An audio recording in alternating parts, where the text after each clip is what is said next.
So we're out here in the garden. You are. Come on over, girlie. Some core aerating with my Sunflower. heels. Yeah, you are. You know, I always said, Stilettos in the Garden give me my last book. It's an appropriate title, I think. I had a lot of them out here. Let's talk about insects. Insects. So always a problem, but Right. you know what? Is it just in my head, or have we not had a very bad mosquito season? I'm not getting eaten alive like I usually A do. lot less rain, as you well know. Dried out. This Yeah. nice dry. You were just talking about that high pressure system, and that brings in a lot of what we call drier type air, which dries everything out, and less mosquitoes. Yes. But speaking of mosquitoes, let's talk a little bit about what you want to be growing in your garden this time of year, especially to get rid of those different types of insects. Okay. Right there.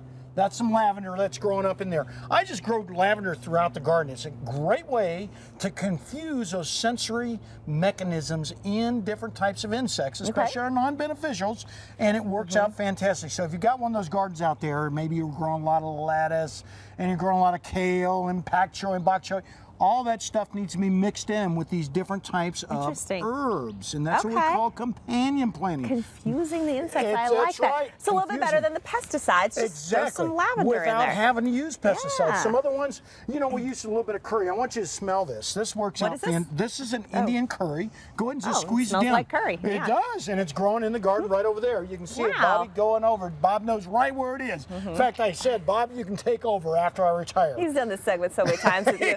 Bob knows more about beneficial nematodes than you do, garden guy. He's going, we're going to talk about that again? He can fill We in talked for you. about it 2 years ago. Diatomaceous earth. Bob's got this. I All know. right, what else? Let's talk about some onions right over here. Onions need to be put in the garden, and they need to be put in every garden, summer and winter. They work out fantastic. You can put them in from the bulbs, or you can put them in right from the transplants like you're looking at right there. Okay. And they hold up very well, and they'll grow almost all year round. They're harvested, if you plant them right now, you harvest them in the springtime. You wait for that, well, that foliage to kind of die back, or you may want to bend it over. That forces that bulb out. But for those of folks that just want that, well, general insect control, they can go ahead and let it just grow all the time. So even if you don't like onions, just plant them to keep the bugs away. You betcha. Fantastic. Here's another one I grow in my garden, garlic. Garlic, all and right. it works out fantastic. Should be planted this time of year. This is what we're doing. We're just taking the cloves of the garlic. We're just pulling them off. It's all showed on the internet. And you can go ahead and put them right in the ground, and they hold up very well, especially during the summertime and the wintertime, believe it or not. And we'll go ahead again, just like the onions, we'll go ahead and harvest those guys in the spring. Well, it's that time of year around here. Quickly want to talk about overseeding, because that is the talk of the neighborhood this time of year. So our lows are pretty solidly in the 60s now. Most people have been overseeding. Is it too late? No, it's not too late, but it's getting there. So as soon as we see those cooler temperatures come in, it's a little bit more difficult. But we've done it on our own lawn. That's right. So we've gone in and done it on our lawn out here. You can see that perennial, that's very important, perennial ryegrass coming in. Keep it nice and damp. It'll come up in about, anywhere from 5 to 7 days. After that, once it reaches 2 inches high, you're ready to mow. And then after that, correct type of fertilizer, which is ammonium nitrate, to keep it nice and green. There you go. And I just want to show a plant that was named after this young lady.